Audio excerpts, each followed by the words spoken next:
bí báyìí ẹ bá ti lọ ẹ máa mọ́mọ́ yìí lọ wo bí báyìí ẹ máa mú lẹ́lẹ́bíṣẹ́ pa yín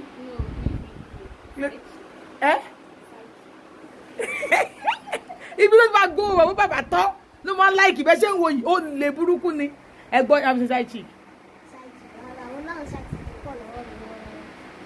ẹ̀jẹ̀ ń jẹ́ ìkọ́nù wọn. Ìkọ́nù wọn. Mo ti ń já wọn kọ́. Mo lè wọ́n mo ní má fẹ́ fi ṣe main girlfriend. ara mo ní girlfriend. Wọ́n máa wá bí tí wọ́n fi ní ya. ẹ ṣáà máa máa mú lọ ṣá Wọ́n máa bí tí wọ́n fi ní ya. ẹ máa mú tẹ́lá fi háàbì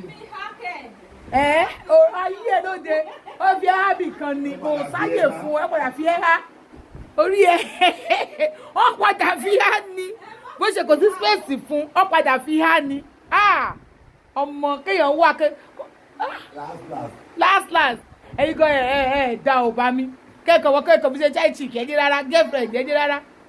Side chick yẹn ó lọ fún àwọn tí wọ́n ní gan kódà side chick ń pọ̀.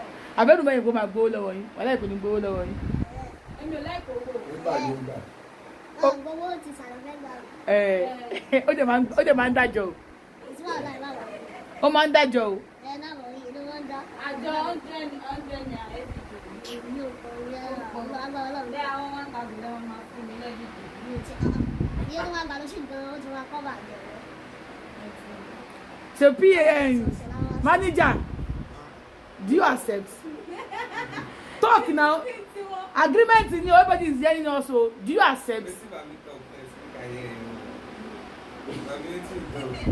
She won't be my side chick. I said I don't need them. Say I've left plenty side chick. Okay.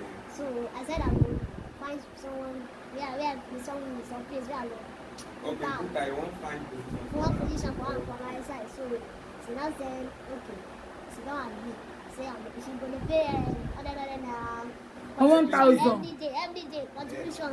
I said you're gonna collect more than that for me. Say you're gonna pay her. So When she does every day cook, she's happy with it. Àtàbí kù pẹ́. Maggi bàbá yóò ta yín jẹ́. Ọbẹ̀ ó wà kí pọ̀pọ̀ kìkì Maggi. If you wan cut out, okay, the only thing wey she sabi do na you sabi Well, she go cook too now. no, you go find person wey go dey cook o. Maggi She no cook. How you want cook that one too?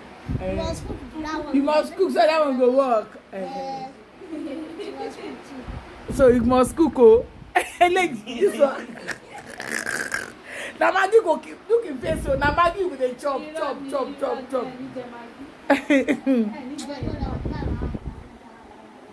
Ah.